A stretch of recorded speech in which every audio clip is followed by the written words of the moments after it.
ಎಲ್ಲರಿಗೂ ನಮಸ್ಕಾರಗಳು. ಋಗ್ವೇದ ಕ್ಲಾಸಸ್ಗೆ ಸ್ವಾಗತ. ಈಗಾಗಲೇ ಒಳ ಮೀಸಲಾತಿ ವರದಿಯು ಪ್ರಕಟವಾಗಿದ್ದು, ಇನ್ನೇನು ಕರ್ನಾಟಕ ರಾಜ್ಯ ಸರ್ಕಾರದ ನೇಮಕಾತಿ ಆದೇಶಗಳು ಹೊರಬೀಳಲಿವೆ. ಮುಂಬರುವ ಸ್ಪರ್ಧಾತ್ಮಕ ಪರೀಕ್ಷೆಗಳಿಗೆ ಪ್ರಚಲಿತ ವಿದ್ಯಮಾನಗಳ ಮಾಹಿತಿಯು ಅತಿ ಉಪಯುಕ್ತವಾಗಲಿದೆ. ಇನ್ನೂ ನಮ್ಮ ಚಾನೆಲ್ ಅನ್ನ ಯಾರು ಸಬ್ಸ್ಕ್ರೈಬ್ ಮಾಡಿಕೊಂಡಿಲ್ಲವೋ ಅವರು ಈ ಕೂಡಲೇ ನಮ್ಮ ಚಾನೆಲ್ ಅನ್ನ ಸಬ್ಸ್ಕ್ರೈಬ್ ಮಾಡಿಕೊಂಡು ನಮ್ಮ ಚಾನೆಲ್ ನಲ್ಲಿರುವ ಪ್ರಚಲಿತ ವಿದ್ಯಮಾನಗಳ ತರಗತಿಗಳನ್ನ ವೀಕ್ಷಿಸಿ ಮಾಹಿತಿಯನ್ನ ಪಡೆದುಕೊಳ್ಳಿ. ಈ ದಿನ ನಾವು ಸೆಪ್ಟೆಂಬರ್ 9, 2025 ಪ್ರಚಲಿತ ವಿದ್ಯಮಾನಗಳ ಮಾಹಿತಿಯನ್ನ ತಿಳಿದುಕೊಳ್ಳೋಣ. ಈ ವಿಡಿಯೋದಲ್ಲಿ ಇಲ್ಲಿ ಪಟ್ಟಿ ಮಾಡಲಾಗಿರುವ ಎಲ್ಲ ವಿಷಯಗಳ ಮಾಹಿತಿಯನ್ನ ತಿಳಿದುಕೊಳ್ಳೋಣ. ಈ ವಿಷಯಗಳು ಮುಂಬರುವ ಸ್ಪರ್ಧಾತ್ಮಕ ಪರೀಕ್ಷೆಗಳಿಗೆ ಅತಿ ಉಪಯುಕ್ತವಾಗಲಿವೆ. ಆದ್ದರಿಂದ ವಿಡಿಯೋವನ್ನ ಕೊನೆವರೆಗೂ ವೀಕ್ಷಿಸಿ. ಮೊದಲನೇದಾಗಿ ನೀಲಗಿರಿ ಚಹಾ. ನೀಲಗಿರಿ ಚಹಾ ಬೆಳೆಗಾರರು ಹಸಿರು ಚಹಾ ಎಲೆಗಳ ನಿರಂತರ ವೆಚ್ಚ ಬಿಕ್ಕಟ್ಟನ್ನು ಎದುರಿಸುತ್ತಿದ್ದಾರೆ. ಇದು ಈ ಪ್ರದೇಶದ ಸಣ್ಣ ಬೆಳೆಗಾರರನ್ನ ನಿರಂತರವಾಗಿ ಕಾಡುತ್ತಿದೆ.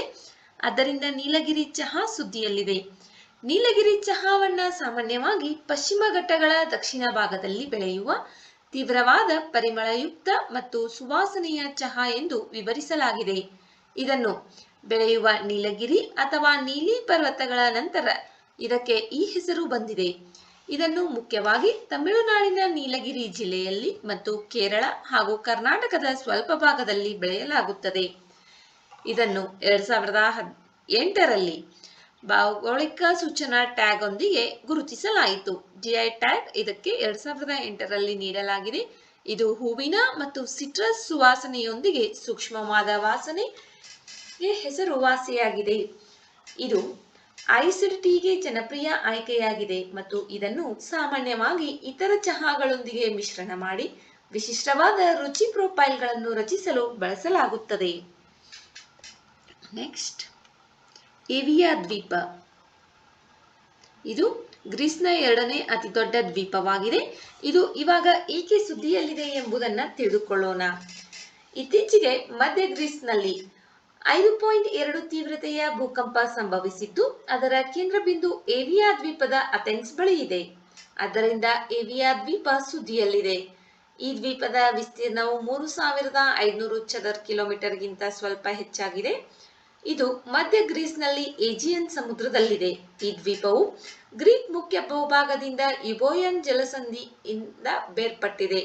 ಅಥೆನ್ಸ್ಗೆ ಹತ್ತಿರದಲ್ಲಿ ಇರುವುದರಿಂದ ಎರಡರ ನಡುವೆ ಹಲವು ಸಂಪರ್ಕ ಬಿಂದುಗಳಿರುವುದರಿಂದ ಇದನ್ನು ಹೆಚ್ಚಾಗಿ ಮುಖ್ಯ ಭೂಮಿ ದ್ವೀಪ ಎಂದು ಕರೆಯಲಾಗುತ್ತದೆ.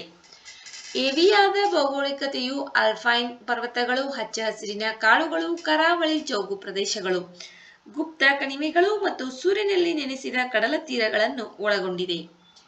ಏವಿಯಾದ ಪ್ರಮುಖ ನಗರ ಹಲ್ಕಿಡಾ. ಇದು ದ್ವೀಪದ ಆಡಳಿತ ಮತ್ತು ವಾಣಿಜ್ಯ ಕೇಂದ್ರವಾಗಿ ಕಾರ್ಯನಿರ್ವಹಿಸುತ್ತದೆ. ಯುರಿಪಸನ್ ಕಿರಿದಾದ ಜಲಸಂಧಿಯಲ್ಲಿ ಉಬ್ಬರವಿಳಿತದ ಪ್ರವಾಹಗಳ ವಿಶಿಷ್ಟ ವಿದ್ಯಮಾನಕ್ಕೆ ಇದು ಹೆಸರುವಾಸಿಯಾಗಿದೆ. ಇದು ದಿನಕ್ಕೆ ಹಲವಾರು ಬಾರಿ ತನ್ನ ದಿಕ್ಕನ್ನು ಬದಲಾಯಿಸುತ್ತದೆ. ಡಿರ್ಪಿ, ಕಂಡಿಲಿ ಮತ್ತು ಓಹಿ ಇದು ಏವಿಯಾದ ಅತಿ ಎತ್ತರದ ಪರ್ವತಗಳಾಗಿವೆ. ಏವಿಯಾದ ಹವಾಮಾನವು ಮೆಡಿಟರೇನಿಯನ್ ಆಗಿದೆ. ಚಳಿಗಾಲವು ಸೌಮ್ಯವಾಗಿರುತ್ತದೆ, ಆದರೆ ಮಳೆಯಾಗುತ್ತದೆ. ಬೇಸಿಗೆಯು ಸಾಕಷ್ಟು ಬಿಸಿಲಿನಿಂದ ಬಿಸಿಯಾಗಿರುತ್ತದೆ.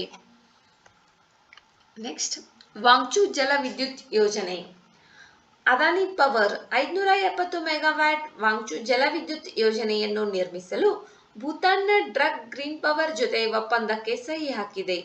ಯೋಜನೆಯು ಬೂಟ್ ಮಾದರಿಯನ್ನು ಅನುಸರಿಸುತ್ತದೆ ಮತ್ತು ವಿದ್ಯುತ್ ಖರೀದಿ ರಿಯಾಯಿತಿ ಒಪ್ಪಂದಗಳಿಗೆ ಸಹಿ ಹಾಕಲಾಗುತ್ತದೆ. ಇದು ಭೂತಾನ್ನ ಚೂಕಾ ಜಿಲ್ಲೆಯ ವಾಂಗ್ಚು ನದಿಯ ಮೇಲೆ ಹರಿಯುವ ಯೋಜನೆಯಾಗಿದೆ. ನಿರ್ಮಾಣವು 2026ರ ಮೊದಲಾರ್ಧದಲ್ಲಿ ಆರಂಭವಾಗಿ 5 ವರ್ಷಗಳಲ್ಲಿ ಪೂರ್ಣಗೊಳ್ಳುತ್ತದೆ. ಇದು ಭೂತಾನ್ನ ಗರಿಷ್ಠ ಚಳಿಗಾಲದ ವಿದ್ಯುತ್ ಬೇಡಿಕೆಯನ್ನ ಪೂರೈಸುತ್ತದೆ ಮತ್ತು ಬೇಸಿಗೆಯಲ್ಲಿ ಭಾರತಕ್ಕೆ ಹೆಚ್ಚುವರಿ ವಿದ್ಯುತ್ತನ್ನು ರಫ್ತು ಮಾಡುತ್ತದೆ. ವಾಂಗ್ಚು ಜಲ ವಿದ್ಯುತ್ ಯೋಜನೆ ಇದನ್ನ ಭೂತಾನ್ನಲ್ಲಿ ನಿರ್ಮಾಣ ಮಾಡಲಾಗುತ್ತಿದೆ. ಇದಕ್ಕೆ ಅದಾನಿ ಪವರ್ ಈ ಒಪ್ಪಂದಕ್ಕೆ ಸಹಿ ಹಾಕಿದೆ. Next, flamingo. ಇದು ಉಕ್ರೇನ್ಗೆ ಸಂಬಂಧಪಟ್ಟಂತಹ ಒಂದು ಹೊಸ ದೀರ್ಘ ಶ್ರೇಣಿಯ ಕ್ರೂಸ್ ಕ್ಷಿಪಣಿಯಾಗಿದೆ. ಇದನ್ನ ಇತ್ತೀಚೆಗೆ ಉಕ್ರೇನ್ ದೇಶ ಅನಾವರಣಗೊಳಿಸಿದೆ. ಆದ್ದರಿಂದ ಇದು ಸುದ್ದಿಯಲ್ಲಿದೆ. ಇದನ್ನ ಉಕ್ರೇನ್ನ ಫೈರ್ ಪಾಯಿಂಟ್ ರಕ್ಷಣಾ ಕಂಪನಿ ಅಭಿವೃದ್ಧಿಪಡಿಸಿದೆ. ಈ ಕ್ಷಿಪಣಿ 3000 ಕಿಲೋಮೀಟರ್ಗಳ ವ್ಯಾಪ್ತಿಯನ್ನ ಹೊಂದಿದ್ದು 1150 ಕಿಲೋಗ್ರಾಂ ಸಿಡಿತಲೆಗಳನ್ನ ಹೊಂದಿದೆ. ಗರಿಷ್ಠ ಟೇಕಾಫ್ ತೂಕ 6000 ಕೆಜಿ ಆಗಿದೆ. ಫ್ಲೆಮಿಂಗೋ ಉಕ್ರೇನ್ನ ಶಸ್ತ್ರಾಗಾರದಲ್ಲಿ ಸ್ಥಳೀಯವಾಗಿ ಉತ್ಪಾದಿಸಲಾದ ಮೊದಲ ಭಾರಿ ಕ್ಷಿಪಣಿಯಾಗಿದೆ. ಇದು 6 ಮೀಟರ್ಗಳ ರೆಕ್ಕೆಗಳನ್ನು ಹೊಂದಿದೆ ಮತ್ತು ಟರ್ಬೋಫ್ಯಾನ್ ಎಂಜಿನ್ ಅನ್ನ ಬಳಸುತ್ತದೆ. ಕ್ಷಿಪಣಿ 900 ಕಿಲೋಮೀಟರ್ ಪ್ರತಿ ಗಂಟೆಗೆ ವೇಗವನ್ನ ತಲುಪಬಹುದು. ಜಡತ್ವ ವ್ಯವಸ್ಥೆಗಳು ಮತ್ತು ಜಿಪಿಎಸ್ ಬಳಸಿ ನ್ಯಾವಿಗೇಟ್ ಮಾಡಬಹುದು. ಇದರ ಹೆಚ್ಚಿನ ಟರ್ಮಿನಲ್ ವೇಗ ಮತ್ತು ಭಾರವಾದ ಸಿಡಿತಲೆ, ಆಳವಾದ ಗುರಿನುಗ್ಗುವಿಕೆ ಮತ್ತು ಹೆಚ್ಚಿನ ವಿನಾಶವನ್ನ ಇದು ಅನುಮತಿಸುತ್ತದೆ. ಸುರಕ್ಷಿತ ಜಿಪಿಎಸ್ ಮತ್ತು ಸಿಆರ್ಪಿಎ ಆಂಟೆನಾಗಳೊಂದಿಗೆ ಎಲೆಕ್ಟ್ರಾನಿಕ್ ಯುದ್ಧವನ್ನು ವಿರೋಧಿಸಲು ಇದನ್ನು ವಿನ್ಯಾಸಗೊಳಿಸಲಾಗಿದೆ.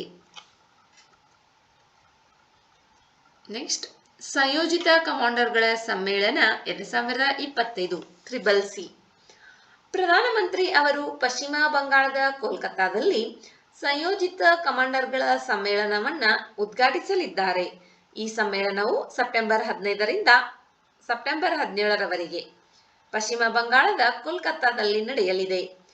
ಸಿಸಿಸಿ ಸಶಸ್ತ್ರ ಪಡೆಗಳ ಉನ್ನತ ಮಟ್ಟದ ಬುದ್ಧಿಮತ್ತೆ ವೇದಿಕೆಯಾಗಿದ್ದು, ಪರಿಕಲ್ಪನಾತ್ಮಕ ಮತ್ತು ಕಾರ್ಯತಂತ್ರದ ಮಟ್ಟದಲ್ಲಿ ಅಭಿಪ್ರಾಯಗಳನ್ನು ವಿನಿಮಯ ಮಾಡಿಕೊಳ್ಳಲು ದೇಶದ ಉನ್ನತ ನಾಗರಿಕ ಮತ್ತು ಮಿಲಿಟರಿ ನಾಯಕತ್ವವನ್ನ ಒಟ್ಟುಗೂಡಿಸುತ್ತದೆ. ಈ ವರ್ಷದ ಸಮ್ಮೇಳನದ ಕೇಂದ್ರ ವಿಷಯ ಸುಧಾರಣೆಗಳ ವರ್ಷ, ಭವಿಷ್ಯಕ್ಕಾಗಿ ಪರಿವರ್ತನೆ. ಸಿಸಿಸಿ ಸಂಯೋಜಿತ ಕಮಾಂಡರ್ಗಳ ಸಮ್ಮೇಳನ 2025 ಸುಧಾರಣೆಗಳು, ಪರಿವರ್ತನೆ ಮತ್ತು ಬದಲಾವಣೆ ಕಾರ್ಯಾಚರಣೆಯ ಸಿದ್ಧತೆಯ ಮೇಲೆ ಕೇಂದ್ರೀಕರಿಸುತ್ತದೆ. ಒಟ್ಟಾರೆಯಾಗಿ ಇವು ಸಾಂಸ್ಥಿಕ ಸುಧಾರಣೆಗಳು, ಆಳವಾದ ಏಕೀಕರಣ ಮತ್ತು ತಾಂತ್ರಿಕ ಆಧುನೀಕರಣಕ್ಕೆ ಸಶಸ್ತ್ರ ಪಡೆಗಳ ಬದ್ಧತೆಯನ್ನು ಪ್ರತಿಬಿಂಬಿಸುತ್ತವೆ. ಅದೇ ಸಮಯದಲ್ಲಿ ಬಹುಕ್ಷೇತ್ರ ಕಾರ್ಯಾಚರಣೆಯ ಸಿದ್ಧತೆಯ ಉನ್ನತ ಮಟ್ಟವನ್ನು ಕಾಯ್ದುಕೊಳ್ಳುತ್ತವೆ.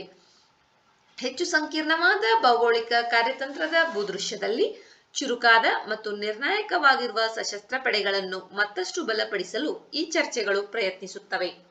ಎಲ್ಲರನ್ನೂ ಒಳಗೊಂಡ ನಿಶ್ಚಿತಾರ್ಥದ ಸಂಪ್ರದಾಯವನ್ನು ಮುಂದುವರಿಸುತ್ತಾ, ಸಮ್ಮೇಳನವು ಸಶಸ್ತ್ರ ಪಡೆಗಳ ವಿವಿಧ ಶ್ರೇಣಿಯ ಅಧಿಕಾರಿಗಳು ಮತ್ತು ಸಿಬ್ಬಂದಿಗಳೊಂದಿಗೆ ಸಂವಾದಾತ್ಮಕ ಅವಧಿಗಳನ್ನು ಒಳಗೊಂಡಿರುತ್ತದೆ. ಕ್ಷೇತ್ರ ಮಟ್ಟದ ದೃಷ್ಟಿಕೋನಗಳು ಉನ್ನತ ಮಟ್ಟದಲ್ಲಿ ಚರ್ಚೆಗಳನ್ನು ಉತ್ಕೃಷ್ಟಗೊಳಿಸುವುದನ್ನು ಖಚಿತಪಡಿಸುತ್ತದೆ. ಈ ಸಮ್ಮೇಳನದಲ್ಲಿ ರಕ್ಷಣಾ ಸಚಿವರು, ರಾಷ್ಟ್ರೀಯ ಭದ್ರತಾ ಸಲಹೆಗಾರರು, ರಕ್ಷಣಾ ಸಚಿವರು, ರಕ್ಷಣಾ ಸಿಬ್ಬಂದಿ ಮುಖ್ಯಸ್ಥರು ಮತ್ತು ರಕ್ಷಣಾ ಕಾರ್ಯದರ್ಶಿಗಳು ಭಾಗವಹಿಸಲಿದ್ದಾರೆ. ನೆಕ್ಸ್ಟ್, ಯುನೈಟೆಡ್ ಕಿಂಗ್ಡಮ್ ಭಾರತ ಮೂಲಸೌಕರ್ಯ ಹಣಕಾಸು ಸೇತುವೆ. UK India infrastructure financing bridge ಇತ್ತೀಚೆಗೆ ಲಂಡನ್ ನಗರದಲ್ಲಿ ವರದಿಯನ್ನ ಬಿಡುಗಡೆ ಮಾಡುವ ಮೂಲಕ ತನ್ನ ಮೊದಲ ವಾರ್ಷಿಕೋತ್ಸವವನ್ನ ಆಚರಿಸಿತ್ತು. ಯುನೈಟೆಡ್ ಕಿಂಗ್ಡಮ್ ಭಾರತ ಮೂಲಸೌಕರ್ಯ ಹಣಕಾಸು ಸೇತುವೆ ಇದು ನೀತಿ ಆಯೋಗ ಮತ್ತು ಲಂಡನ್ ನಗರವು ಜಂಟಿಯಾಗಿ ನಡೆಸಿದ ಸಹಯೋಗದ ಉಪಕ್ರಮವಾಗಿದೆ. ದೊಡ್ಡ ಪ್ರಮಾಣದ ಯೋಜನೆಗಳನ್ನು ನಿರ್ವಹಿಸುವ ಮತ್ತು ರಚಿಸುವಲ್ಲಿ ಯುಕೆಯ ಪರಿಣಿತಿಯನ್ನು ಬಳಸಿಕೊಳ್ಳುವ ಮೂಲಕ ಸುಸ್ಥಿರ ಮೂಲಸೌಕರ್ಯ ಹೂಡಿಕೆಗಳನ್ನು ಭಾರತಕ್ಕೆ ಹರಿಸುವ ಗುರಿಯನ್ನ ಇದು ಹೊಂದಿದೆ. ಯುಕೆ ಆರ್ಥಿಕ ಮತ್ತು ಹಣಕಾಸು ಸಂವಾದದ ಭಾಗವಾಗಿ ಒಪ್ಪಿಕೊಂಡ ಯುಕೆಐಐಎಫ್ಬಿ, ಯುಕೆ ಸರ್ಕಾರದ ಖಜಾನೆ ಇಲಾಖೆ, ನಿರ್ಮಾಣ ದೈತ್ಯರು, ಎರಡೂ ದೇಶಗಳಲ್ಲಿ ಕಾರ್ಯನಿರ್ವಹಿಸುತ್ತಿರುವ ಎಂಜಿನಿಯರಿಂಗ್ ಮತ್ತು ಕಾನೂನು ಸಂಸ್ಥೆಗಳ ಪ್ರತಿನಿಧಿಗಳನ್ನು ಒಳಗೊಂಡ ಸ್ಟೀರಿಂಗ್ ಸಮಿತಿಯೊಂದಿಗೆ ಕಾರ್ಯರೂಪಕ್ಕೆ ತರಲಾಗಿದೆ. ಮೆಗಾ ಮೂಲಸೌಕರ್ಯ ಯೋಜನೆಗಳನ್ನು ಬಿಡ್ ಸಿದ್ಧಗೊಳಿಸುವ ಗುರಿಯನ್ನ ಮುಂದಕ್ಕೆ ಸಾಗಿಸಲು ಇದನ್ನು ನಡೆಸಲಾಯಿತು. ಈ ಸಮಿತಿಯು ರಾಷ್ಟ್ರೀಯ ಹೆದ್ದಾರಿಗಳು, ಪ್ರಾದೇಶಿಕ ಕ್ಷಿಪ್ರ ಸಾರಿಗೆ ವ್ಯವಸ್ಥೆಗಳು ಮತ್ತು ನವೀಕರಿಸಬಹುದಾದ ಇಂಧನ ಉದ್ಯಮಗಳಂತಹ ಯೋಜನೆಗಳ ಮೇಲೆ ಕೇಂದ್ರೀಕರಿಸುವ ಮೂಲಕ ಉಪಕ್ರಮದ ಅನುಷ್ಠಾನವನ್ನು ಮೇಲ್ವಿಚಾರಣೆ ಮಾಡುತ್ತದೆ. ಯುಕೆಐಐಎಫ್ಬಿ ಪಾಲುದಾರರು ಜಂಟಿಯಾಗಿ ದೀರ್ಘಕಾಲೀನ, ಸ್ಥಿರ ಮತ್ತು ನಿರ್ವಹಿಸಬಹುದಾದ ಅಪಾಯಗಳೊಂದಿಗೆ ಸುಸ್ಥಿರವಾದ ವೈವಿಧ್ಯಮಯ ಹೂಡಿಕೆ ಮತ್ತು ಹಣಕಾಸು ವ್ಯವಸ್ಥೆಯನ್ನು ನಿರ್ಮಿಸಲು ಪ್ರಯತ್ನಿಸುತ್ತಾರೆ. ಇದು ಸುಸ್ಥಿರ ಮೂಲಸೌಕರ್ಯ ಅಭಿವೃದ್ಧಿಗೆ ಸ್ಪಷ್ಟವಾಗಿ ಬದ್ಧವಾಗಿದೆ. ಸುಸ್ಥಿರ ಅಭಿವೃದ್ಧಿ ಗುರಿಗಳ ಮೂಲತತ್ವಗಳೊಂದಿಗೆ ಹೊಂದಿಕೆಯಾಗುವ ಪರಿಸರ ಸ್ನೇಹಿ ಯೋಜನೆಗಳಿಗೆ ಆದ್ಯತೆ ನೀಡಲಾಗುತ್ತದೆ. ನೆಕ್ಸ್ಟ್, ದೈತ್ಯ ಆಫ್ರಿಕನ್ ಬಸವನ ಹುಳು. ಇದು ಇವಾಗ ಏಕೆ ಸುದ್ದಿಯಲ್ಲಿದೆ ಎಂಬುದನ್ನ ತಿಳಿದುಕೊಳ್ಳೋಣ. ಇತ್ತೀಚೆಗೆ ದೈತ್ಯ ಆಫ್ರಿಕನ್ ಬಸವನ ಹುಳು ಉಪಸ್ಥಿತಿಯು ಚೆನ್ನೈ ನಗರದ ನಿವಾಸಿಗಳಿಗೆ ಗಂಭೀರ ಅಪಾಯಗಳನ್ನುಂಟು ಮಾಡುತ್ತದೆ ಎಂದು ತಜ್ಞರು ಎಚ್ಚರಿಸಿದ್ದಾರೆ. ಆದ್ದರಿಂದ ಇದು ಸುದ್ದಿಯಲ್ಲಿದೆ. ಈ ಹುಳು ವಿಶ್ವದ ಅತ್ಯಂತ ಕೆಟ್ಟ ಆಕ್ರಮಣಕಾರಿ ಪ್ರಭೇದಗಳಲ್ಲಿ ಒಂದಾಗಿದೆ. ಇದು 500ಕ್ಕೂ ಹೆಚ್ಚು ಬಗೆಯ ಬೆಳೆಗಳು ಮತ್ತು ಅಲಂಕಾರಿಕ ಸಸ್ಯಗಳನ್ನ ತಿನ್ನುತ್ತದೆ ಎಂದು ತಿಳಿದು ಬಂದಿದೆ. ಇದು ಪೂರ್ವ ಆಫ್ರಿಕಾಕ್ಕೆ ಸ್ಥಳೀಯವಾಗಿದೆ, ಆದರೆ ಸಾಕು ಪ್ರಾಣಿಗಳ ವ್ಯಾಪಾರದ ಮೂಲಕ ಆಹಾರ ಸಂಪನ್ಮೂಲವಾಗಿ ಮತ್ತು ಆಕಸ್ಮಿಕ ಪರಿಚಯದ ಮೂಲಕ ಪ್ರಪಂಚದ ಇತರ ಭಾಗಗಳಿಗೆ ವ್ಯಾಪಕವಾಗಿ ಪರಿಚಯಿಸಲ್ಪಟ್ಟಿದೆ. ಇದು ವರ್ಷಪೂರ್ತಿ ಸೌಮ್ಯವಾದ ತಾಪಮಾನ ಮತ್ತು ಹೆಚ್ಚಿನ ಆರ್ದ್ರತೆಯೊಂದಿಗೆ ಬೆಚ್ಚಗಿನ ಉಷ್ಣವಲಯದ ಹವಾಮಾನದಲ್ಲಿ ಬೆಳೆಯುತ್ತದೆ. ಇದು ಕೃಷಿ ಪ್ರದೇಶಗಳು, ಕರಾವಳಿ ಪ್ರದೇಶಗಳು ಮತ್ತು ಜೌಗು ಪ್ರದೇಶಗಳು, ನೈಸರ್ಗಿಕ ಮತ್ತು ನೆಟ್ಟ ಕಾಡುಗಳು, ನದಿ ತೀರದ ವಲಯಗಳು, ಪೊದೆಗಳು ಮತ್ತು ಪೊದೆಸಸ್ಯಗಳು, ನಗರ ವಲಯಗಳಲ್ಲಿ ಕಂಡುಬರುತ್ತವೆ. ಪ್ರೌಢ ವಯಸ್ಕ ಬಸವನ ಹುಳುಗಳು ಸಾಮಾನ್ಯವಾಗಿ ಕೊಳೆಯುತ್ತಿರುವ ಸಾವಯವ ಪದಾರ್ಥಗಳನ್ನ ತಿನ್ನುತ್ತವೆ. ಇದರಲ್ಲಿ ಕಸ, ಬಿದ್ದ ಹಣ್ಣುಗಳು ಮತ್ತು ಪ್ರಾಣಿಗಳ ಗೊಬ್ಬರ ಸೇರಿವೆ. ಇದು ಇಲಿ ಶ್ವಾಸಕೋಶದ ಹುಳು ಮತ್ತು ಇತರ ರೋಗಗಳಂತಹ ಪರಾವಲಂಬಿಗಳನ್ನು ಹರಡುವುದರಿಂದ ಪ್ರಾಣಿಗಳು ಮತ್ತು ಜನರಿಗೆ ಅಪಾಯವಾಗಿದೆ.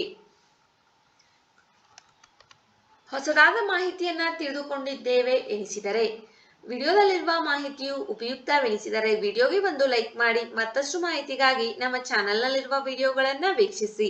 ಮುಂಬರುವ ವಿಡಿಯೋಗಳು ಮತ್ತು ಮಾಹಿತಿಗಾಗಿ ನಮ್ಮ ಚಾನೆಲ್ ಅನ್ನು ಸಬ್ಸ್ಕ್ರೈಬ್ ಮಾಡಿಕೊಳ್ಳಿ. ನಿಮ್ಮ ಸ್ನೇಹಿತರೊಂದಿಗೆ ಹಂಚಿಕೊಳ್ಳಿ. ನಿಮ್ಮ ಅಮೂಲ್ಯವಾದ ಸಮಯವನ್ನ ನೀಡಿ ವಿಡಿಯೋವನ್ನ ವೀಕ್ಷಿಸಿದ್ದಕ್ಕಾಗಿ ಧನ್ಯವಾದಗಳು.